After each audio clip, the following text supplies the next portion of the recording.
Бурлун Дона Йортьяс. О, получилось? Да. Похоже?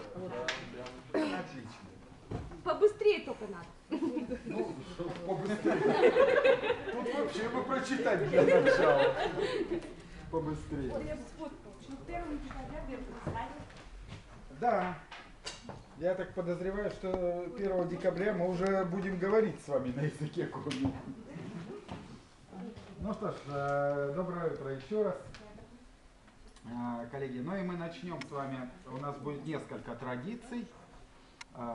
Я надеюсь, что это не станет традицией, но тем не менее у нас сегодня новые участники в нашей группе.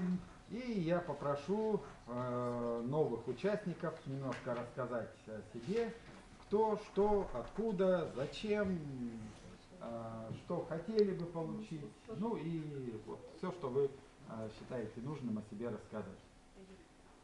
Ну что, кто откроет? Да? Пожалуйста, с места.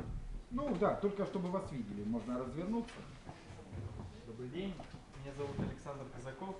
Я общественник по большей степени города Сыктывкара, но так или иначе у нас республиканские общественники это такие люди такие любящие работать вместе, и так или иначе по этой деятельности бывает ездим и в другие районы.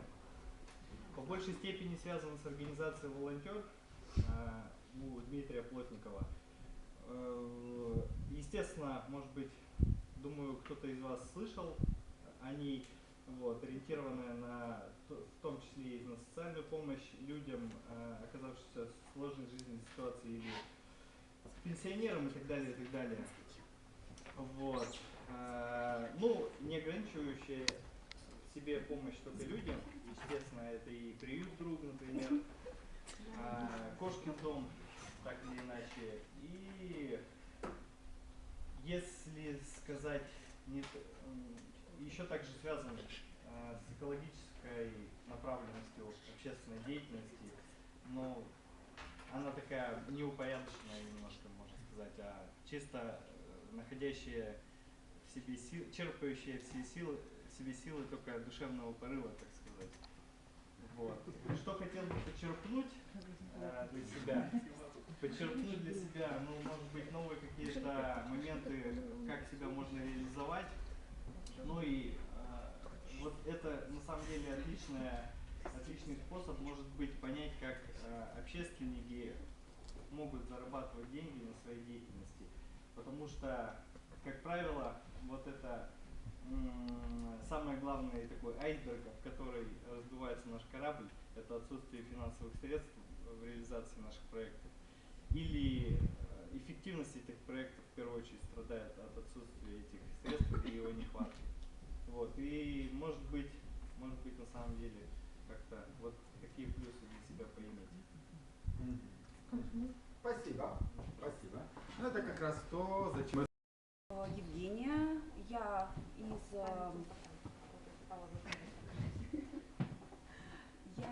представляю детский фонд «Сила добра», работаю с днем секретарем, но на данный момент я в декрете. Что еще сказать?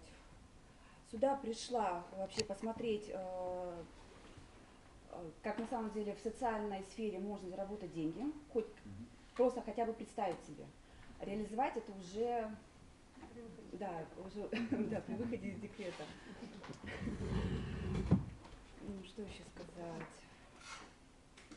сказать? Вам? Волонтер, клоун. Да, я сама волонтер у детского фонда «Сила добра». Иногда, правда, редко сейчас, это клоунотерапия в онкологию детскую. И занималась канистерапией с детками с собачкой. Вот, что еще? Прийти, познакомиться, увидеть новых людей и посмотреть вообще изнутри, как проходят занятия. Спасибо большое. Спасибо большое. Здравствуйте, я Андрей, я студент. Сюда пришел, чтобы набрать каких-то знаний, чтобы реализовывать те проекты, те идеи, которые формируются. Я участник Эженского совета молодежи, Я пришел сюда научиться реализовывать те идеи, которые у нас там формируются. И все. Вы студент, специальность? Право и организация социального обеспечения. Студент академии? Нет. Колледж пресс-клуб. Спасибо. Как-то у меня может это спиной нехорошо. Так, ну мы в перерыве немножко раздвинем, чтобы поудобнее было. Да, Потому что мы все равно будем передвигаться с вами. Меня зовут Сотина Елена Юрьевна. Очень рада, что я сюда попала. Знаете, когда задаешь себе вопрос, а потом, ну вот неожиданно, да, приходит ответ. Я проработала около 10 лет на нашем телевидении на Кольмегоре режиссером, также в Санкт-Петербурге. Последнее время работала в этнопарке экскурсоводом и в отделе культуры. Ну, очень сложно в государственных предприятиях как-то реализоваться, сами понимаете, да, иерархии и так далее. Очень много возникает идей, которые приходится там пробивать грудью, тебе еще мешают, потому что, ну, сами понимаете, да, что бы ты ни делал, людям кажется, что ты делаешь что-то не то, выпячиваешься, на самом деле ты вроде несешь что-то светлое, доброе, да, и приходится пробиваться. Вот на сегодняшний день я свободный художник. Буквально вчера вот у меня была экскурсия, хочется что-то сделать для города, да, чтобы люди любили свой город. Называлась «Памятный Сыктывкар», вчера такая была, тестировали мы ее, 15 памятников, вот, допустим, по городу Сыктывкар, где дети, и решили сделать это в игре, селфи, сейчас модно. Когда-то я видела интервью в библиотеке в Москве, директор говорила, мне это дело нравится. Человек приходит в библиотеку, да, кто сейчас ходит в библиотеку? Он с какой-то книгой там в библиотеке, селфи сделал с этой книгой. Это идет популяризация нашей, говорит, библиотеки. То же самое мы вчера сделали с памятниками. Дети узнали, почему около университета стоит памятник Петериму Сорокину, и что это не владыка сыктывкарские, да, ассоциации. Они узнали, кто такой куратор. Они почтили память около памятника Великой Отечественной войне. Около воинов-афганцев убрали там снег. То есть вот хочется сделать что-то такое, но опять же, чтобы они выкладывали там в интернет, писали там памятный Сыктывкар, да, я люблю свой город. Они на фоне этого памятника. То есть есть очень много идей, и вот как раз ваш проект, я думаю, поможет что-то куда-то это вылиться и что-то реализовать. Но мы тоже очень на это надеемся. Спасибо большое, потому что, еще раз повторю, наша основная цель, для чего мы с вами здесь собрались, это как раз не просто, еще раз повторю, да, это не про послушать, это про поработать. Да? Поэтому для нас с вами главный результат будет заключаться в том, чтобы каждый из вас, кто хотел бы что-то изменить, кто хотел бы попробовать новую сферу деятельности, такую как социальное предпринимательство, чтобы вы смогли это сделать. Но как задача наша минимум, чтобы мы смогли разработать и полностью сделать расчеты по самому проекту, да, что будет представлять из себя проект, какие затраты будут в проекте, какие доходы мы сможем получить, как мы можем использовать полученные доходы для развития нашей деятельности. Поэтому, конечно, если у вас есть желание этим заняться и открыть какое-то направление, конечно, нам с вами по пути. Да? Спасибо большое. Я говорил о том, что я задавался вопросом, как ложатся законы, значит, в соответствии с социальными, там, значит, некими правилами или хотениями, да? Значит, ну, возникли вопросы. То есть, принцип на сегодняшний день, это мы с протянутой рукой, ну, как коллеги, да, значит, из казны какую-то копеечку выцегонить. Вот такое ощущение. И с другой стороны, у меня возникло ощущение противоречия. Значит, что-то делать, просить, значит, зарабатывать деньги на, вот сейчас прозвучало тоже, значит, очень такое противоречивое, зарабатывать деньги на чем? На социальном, значит, на несчастье одно дело, да, значит, а на несоответствующих вещах вообще, значит, то есть мы все время, вот вчера обсуждали, и, видимо, сегодня, когда будем конкретный проект обсуждать, тоже столкнемся с противоречиями. Вот они внутри каждого. оно простое противоречие. Государство не занимается этим, а мы вот эти дыры хватаем. Ну и с другой стороны, значит, нефтяные скважины в руках одних, а здесь приходится на жизнь зарабатывать как-то другим. Так вот, может быть, благодаря нашим совместным занятиям, может что-то из этого поменяется. Может быть, противоречие удастся разрешить.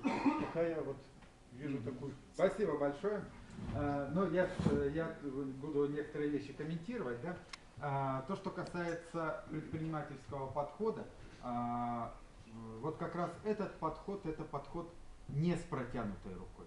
Да? Когда мы работаем с предпринимателями, когда мы работаем над социально-предпринимательскими проектами, первое, что мы говорим нашим предпринимателям, прежде чем идти куда-либо, за какой-либо помощью, вы должны сделать все, что зависит от вас.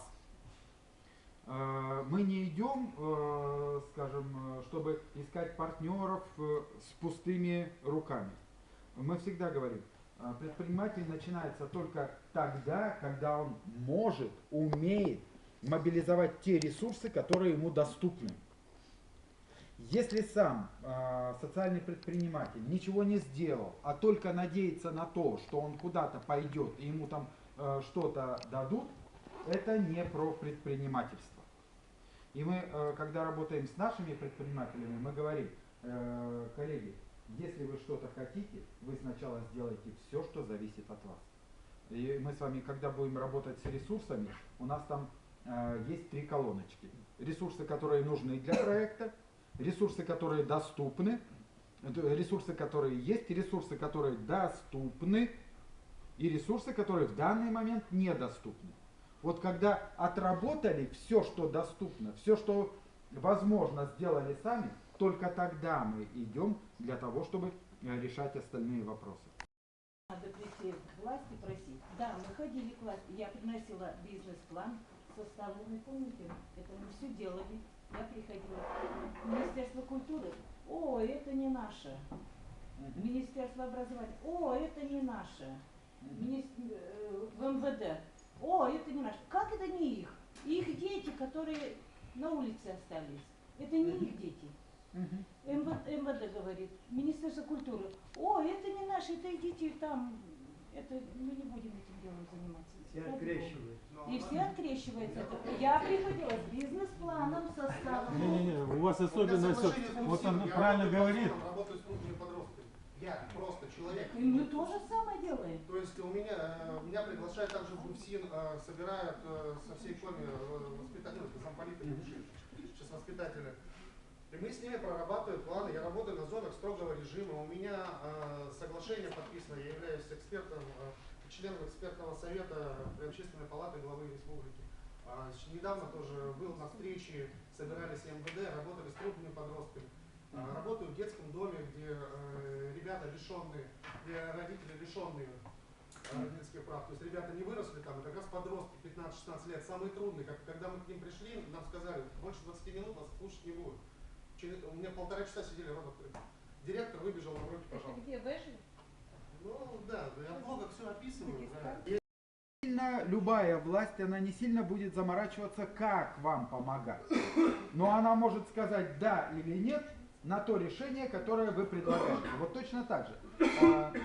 Когда мы работаем и с властью, и с предпринимателями, мы предлагаем готовые варианты, на которые надо сказать либо да, либо нет. Сказать нет. Чему же будет этот вариант, тем лучше. Совершенно верно. Очень конкретные вещи. Нужно Да. Все это было у нас. Все это было. Нет, просто идя во власть со своим проектом и по нашим коридорам, так сказать, бюрократическим, надо быть готовым, что надо столько сил и времени Все приложить это было, будет. потому что мы уже существуем 13 лет.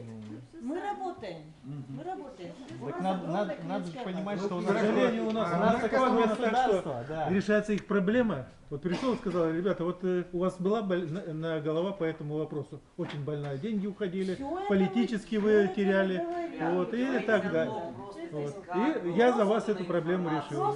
Так, коллеги, давайте договоримся по одному все-таки, да? Пожалуйста.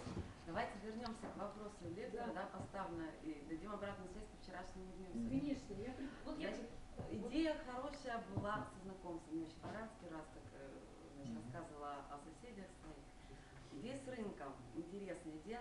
понять на самом деле, что человек приходит зачем, да, и надо понять, что ему нужно. Вот. И третий момент, мне очень было полезно получить домашнее задание, потому что именно вот это меня как замотивировало понять, сконцентрироваться на основных вопросах. Вот здесь идут уже дискуссии, да, начинаются. Надо стучаться в открытые двери, заходить туда, то есть надо выбрать свою дверь. У вас есть дверь, это мы. Я к вам вчера подходила и говорю, давайте работать вместе, вы имеете возможность, да, такой. Вот. И поэтому каждый день поставил начало, так скажем, да, отправной точкой был, давайте пойдем дальше. Спасибо. Да, пожалуйста. Я хочу сказать, что эффективность измеряется не только деньгами в денежном выражении, а эффективность это еще то, что произошло с людьми, когда они в чем-то участвовали, какие изменения произошли в голове у человека, в мозгу, в душе, в воспитании, как человек изменился. Вот он пришел таким, и через какое-то время каким он стал. Вот это анализируется эффективность работы, а не только вот в денежном измерении. Сколько заработали. Хорошо. У социальных предпринимателей есть, у нас с вами на следующей сессии будет тема, которая называется «Ключевые показатели эффективности социального предприятия». И в отличие от, скажем, традиционного бизнеса, у социального предпринимателя, вот это принятая аббревиатура KPI называется, да, ключевые показатели эффективности. И у социального предпринимателя оно состоит из нескольких блоков. В том числе эффективность социальная. И для нас, когда мы будем прорабатывать проект, для нас важно будет изменения, которые происходят в нашей целевой группе в связи с реализацией нашего бизнес-проекта. Точно так же наш проект, который мы с вами будем разрабатывать, он должен подразумевать. Мы вот взяли целевую группу, она сегодня вот в таком состоянии. Мы реализуем проект, а какие изменения будут происходить в нашей целевой группе. Иначе говоря, ради какой социальной составляющей этот проект вообще-то заключается. А второй ключевой показатель эффективности для социального предпринимателя – это экономический. Насколько этот проект жизнеспособен. Потому что, я еще раз говорю, вот это, откуда противоречия идут, да? Эта двойственная природа социального предпринимателя заключается в том, что именно социальный предприниматель на основе бизнес-моделей, на основе бизнес-инструментов решает социальные вопросы. И вот к разговору о том, что на самом деле социальные предприниматели, они тоже не совсем верное представление о том, что они закрывают государственные дыры. Что государство где-то не доработало, а вот пришел предприниматель, и все эти дыры, недоработанные государством, он закроет. На самом деле это не совсем так. Почему предпринимательский подход более эффективен, чем государственный? Ну, это то же самое, что и государственная монополия. Да потому что предприниматель, он ближе к людям, и он тоньше понимает их потребности, и он понимает, что если ему должны заплатить, он совершенно верно, как говорили, выстроит свою систему так, чтобы к нему пошли.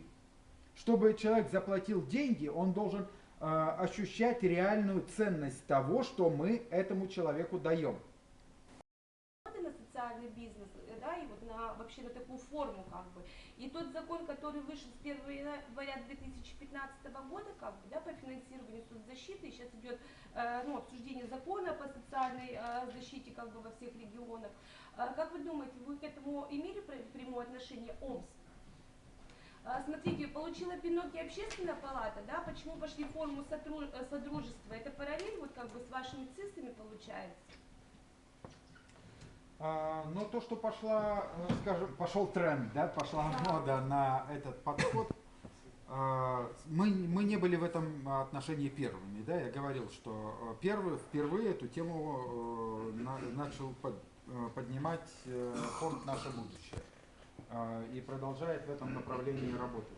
Но это все-таки при Лукойле, как бы, а у вас получилось, что частный сектор организовался, люди сами, общественники, да. бесплатно, без основы, без финансового. Да, но у нас больше не общественников, у нас есть отдельная школа для руководителей некоммерческих организаций, и отдельно идет школа именно для предпринимателей.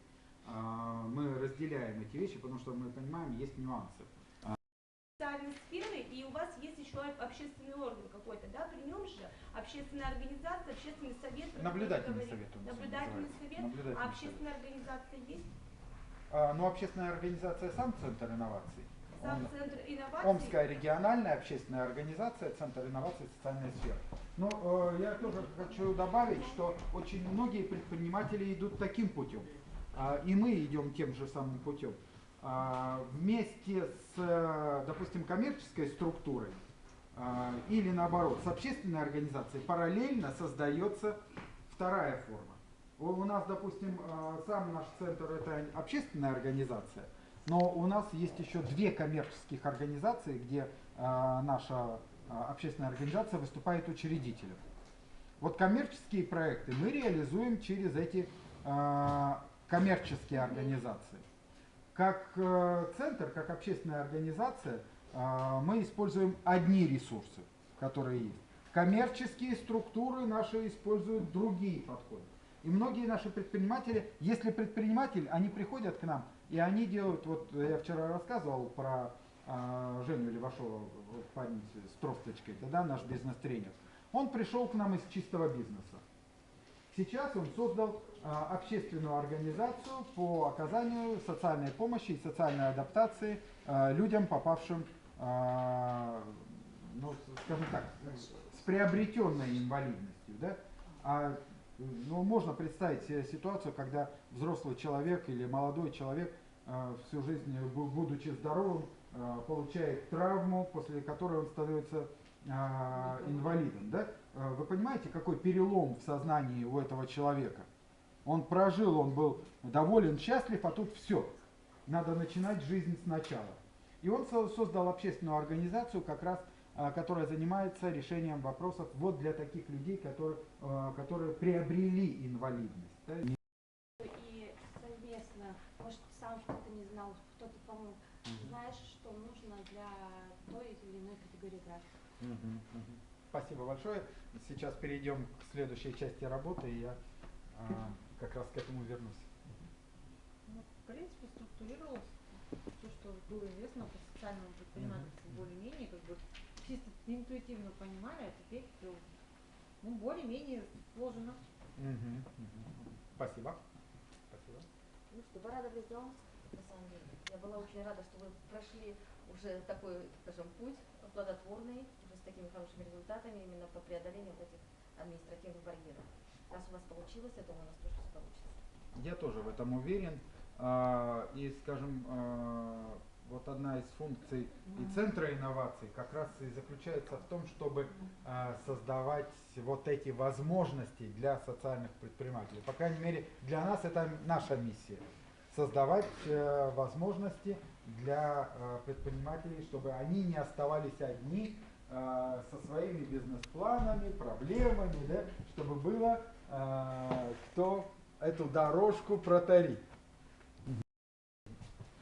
И перебороть внутри себя и начать служить мамоне, это вообще не в моих силах. Но я стараюсь. Людям. Они там же кучкуются, их надо рассадить по аудитории.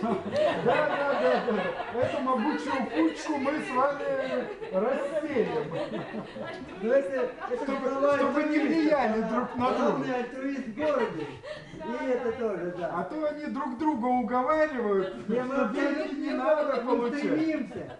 Но как это? Вот, поэтому мы вас будем. Тем более мы выросли при сталинизме, когда. Это самое друг другу говорим о том, что как это можно сделать. Отлично. А не то, что там... Вот это правильно, вот это разговор правильный. Нет, а социалистическая заноза сидит, а коммунистическая тем более, и светлое будущее. И капитализм это вообще прогнившее и все такое. А как капитализм соединить с социализмом и сделать из этого какую-то конфету, вот в этом проблема.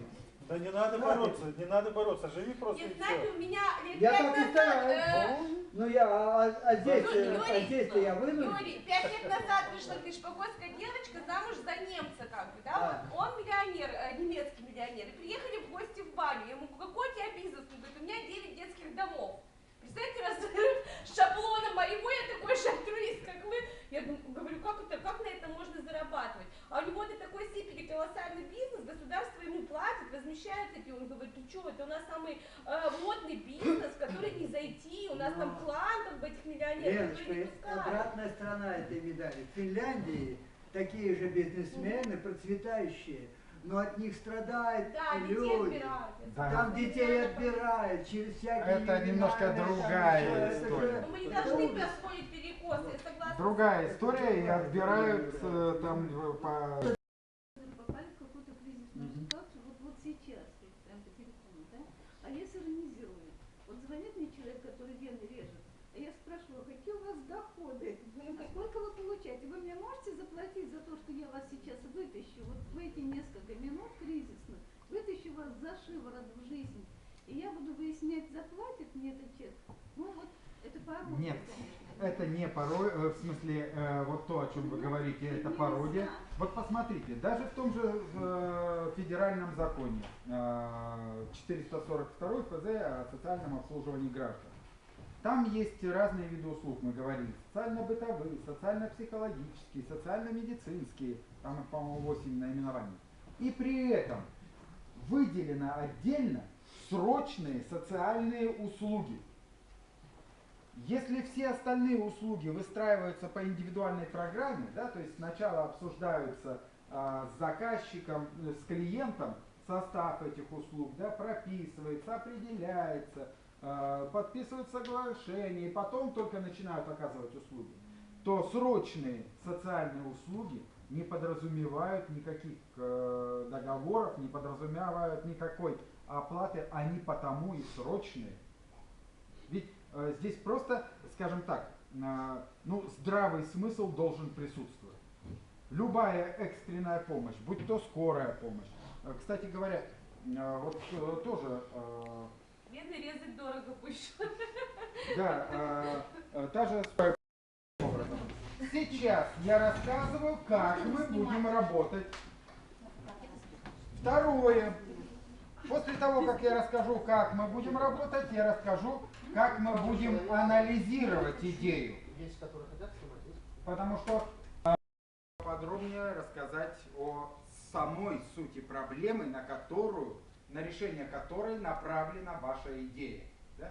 Поэтому еще раз повторю, в том примере насилие может быть, трудные ситуации могут быть совершенно разные, а соответственно нам надо объяснить, какую целевую группу вы имеете в виду. Да? Потому что вчера относили и алкоголиков и наркоманов к людям, которые попали в трудную жизненную ситуацию, сюда относили и людей без определенного места жительства, или которые потеряли это место жительства к трудной жизненной ситуации. Это трудные жизненные ситуации могут быть, скажем, у девочек-подростков, которые так, непланированного ребенка получили, да, и там, ситуаций таких очень много. И в каждом конкретном случае решение будет совершенно разное. Да? Поэтому, когда вы рассказываете об идее, которую будем обсуждать дальше, пожалуйста, поподробнее. Да? Вот с точки зрения того, чью проблему мы решаем и какую именно проблему мы собираемся решать этой проектной идеей. Вот это понятно, да? Потому что если эта идея совсем уж общая, обсуждать будет, по сути, нечего. Да? Поэтому чем конкретнее, тем лучше. Тем более, что у вас в рабочих тетрадях она есть на странице номер 8. Мы просто проговорим с вами, что мы будем оценивать и как. Страница номер 8, да? Да. Итак, это самое первое приближение к анализу своей идеи. И понятно, что далеко не на все вопросы у вас будут сразу же готовые варианты ответа.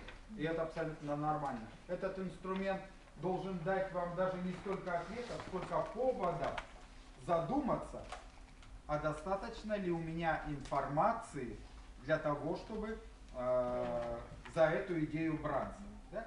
Поэтому этот инструмент больше вопросов должен поставить, чем дать готовых вариантов ответов. Ну и мощь нашей групповой командной работы как раз в том, чтобы помочь автору, чью идею обсуждаем, на какие-то вопросы обратить внимание, да, какую-то информацию поделиться какой-то информацией. Итак, значит, что мы с вами делаем? Первый критерий, по которому мы оцениваем, он называется, первый критерий, это рынок. Такая полосатенькая на 8 странице. Полосатенькая табличка. Но все остальное вы будете прорабатывать уже в межсессионку. Что означает оценка рынка для идей? Занят он или свободен? Занят или свободен, так. Востребована ли? Конкуренция, да. Востребована. Есть ли потенциальные клиенты? Есть ли спрос на реализацию этой идеи? Да, вот как вчера мы с вами говорили, скажем, по поводу пансионата. Когда они открывались первые, спрос был очень высокий, рынок был к этому готов. Да? Открывая предприятие, там, или неважно, детский сад мы говорили, да? Потребность очень высокая в этих услугах, открывай только двери, клиенты у тебя будут. Да? То есть оценка рынка очень высокая. Если мы, допустим, нашу ситуацию оцениваем сегодня, то рынок для открытия того же пансионата сегодня, он уже занят, уже основная часть клиентов нашли себе место, где они могут размещаться. Поэтому рынок сегодня уже это не пятерка и не четверка. Рынок сегодня это уже ближе к тройке. Да? Понятно, как мы оцениваем? То есть все рыночные факторы. Спрос, конкуренция на рынке, ну и наличие самих клиентов, потребителей этой услуги.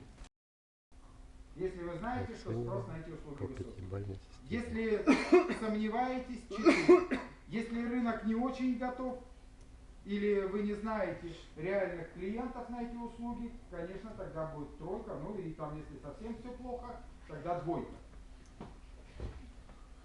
Следующий критерий. Это в первую очередь критерий для производственников. Потому что когда мы оказываем услуги, сырье особого значения не имеет. Там даже не столько сырья, сколько расходные материалы нужны. А проблем с тем, чтобы добыть расходные материалы, сегодня никаких нет. Да? Поэтому если у нас проект завязан на услугу, там не будет такой уж у нас загвоздки с получением сырья. А если это производство, тогда да. У нас где у нас сегодня нет мебели, да? У нас очень интересный проект. Наверное. У нас очень интересный проект был в этом направлении. Проект в Краснодарском крае. Изготовление мебели для ребятишек и подростков с инвалидностью. Это индивидуальные заказы. То есть там и материалы, и фурнитура, и все подбирается индивидуально под каждого ребенка. То есть с учетом особенностей его физиологического состояния. Ну, на самом деле у нас тоже в республике только целая квартира создана, и не для детей, а вообще для людей с инвалидностью. Целая квартира – это один из проектов Министерства труда. Вот. Он существует, он есть, и вот те люди, которые нам изготавливали мебель для этого проекта, они находятся в Чебоксарах, и самое удивительное, что это очень востребовано сейчас. Вот, о чем я и говорю. Там удовольствие, это скажу, не наше. Ну, потому что у нас... В общем, потом минус то, что мы тратим на развитие и на... Это прибыльно? Зарплаты. Это прибыльно. Вот посмотрите, затраты преимущества. Что я должен вложить? И не только деньги. Вот посмотрите, не только деньги. Дело в том, что в любой проект деньги это один из ресурсов, которые я вкладываю. А что еще я должен вложить в проект? Время, силы. Время, силы, энергию, мозги. Я должен пробегать, я должен массу действий совершить. Но с другой стороны, я получаю не только прибыль. Какие преимущества я еще получаю при реализации проекта? Может быть новые контакты, новые связи. Что я еще? Независимость, самостоятельность, признательность, самореализация, статус и так далее, и так далее. Возможности узнают. Совершенно верно, может быть какие-то новые возможности. Поэтому вот этот критерий, в нем я подвожу как бы такой итог. А что же мне в этот проект надо вложить? Не только деньги, не только из денег. И что же я от этого проекта получу? И тоже не только деньги. Да? Потому что, может быть, я займусь как раз тем делом, о котором я мечтал всю жизнь. И это в том числе. У нас один из проектов, такой симпатичный проект.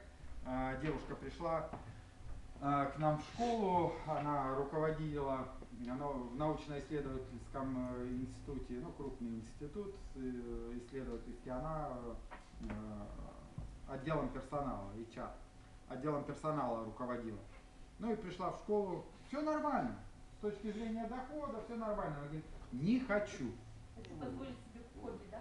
Не хочу и не хочу там больше работать. Противоречит моим. Да, совершенно верно. Дети, вот то, что мне надо. Мы с ней мучились долго, пока идея, вот само рождение идеи, это процесс, я скажу, вот из всей вашей проектной деятельности он займет процентов 80 времени. Пока сформулируется то, что мы реально хотим и можем сделать. Так вот, период инкубации этого проекта длился несколько месяцев, прежде чем родилось то, что она захотела. Что и деньги потом придут. Стремись к великой цели, а слава тебя найдет.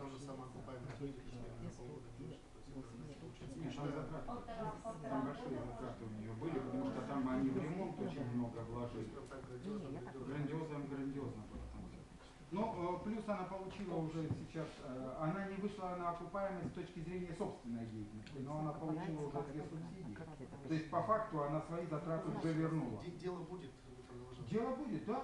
Оно неоднозначное, не одинаковое.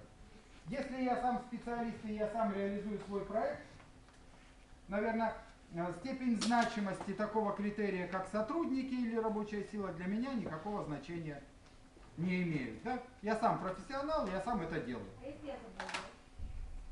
Это риск. Это степень риска. Кстати говоря, предприниматели не болеют. Да, у них организм просит отдохнуть. Паузу устроить. Это опять, это разница между самозанятостью и бизнесом. Самозанятость, когда я все тащу сам. Альтернативно. Если у нас... Это второй критерий, приземленно, да. Мы с вами постепенно на землю все равно будем присаживаться. Масштабного приземленного. Да. Если у вас есть несколько идей, тогда вы можете их сравнить между собой. Несколько вариантов. Но сейчас мы прорабатываем только одну. Как мы работаем, понятно? Все.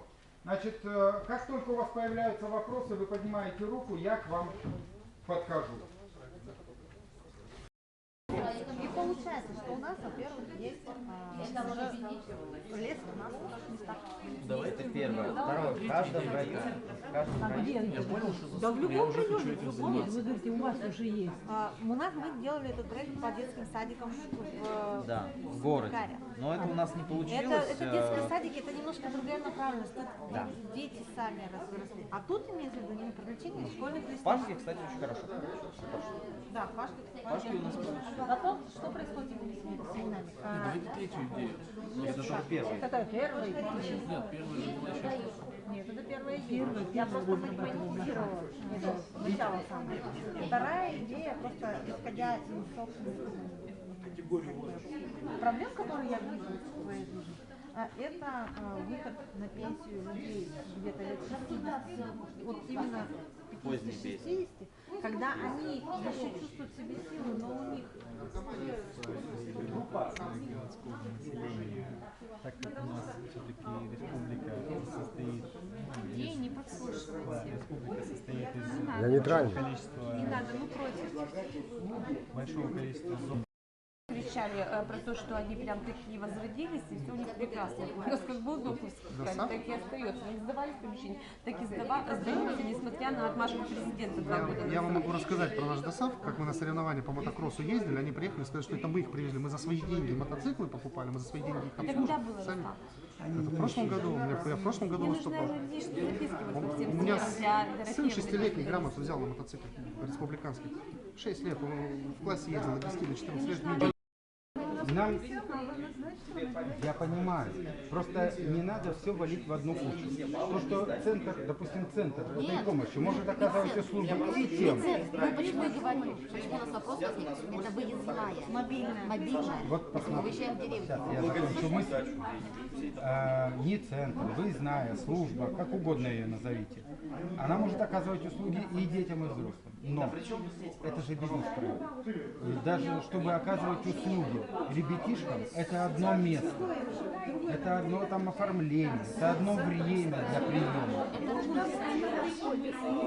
Это не место, это приезжает. Это вот почему я как бы, это один из моих проектов, который еще в разработке. Я почему предлагаю, да, поговорить по этому. Я понимаю. Это приезжает как солидарность. Я только не понимаю, почему вы хотите все в одну кучу свалить. Нет, мы не хотим, мы сейчас это обсуждаем. Да, вот смотрите, чтобы оказывать услуги ребятишкам, вполне возможно, что их можно оказывать, скажем, на базе детского сада, на базе школы, на базе еще какого-то учреждения, которое детям привычно, которое не будет вызывать у них, скажем, какого-то отторжения. Вы же не поведете взрослого человека с инсультом в детский сад? Да, это было бы интересно. После инсульта. Я думаю, что если можно нет, можно брать за фактическое времяпрепровождение там.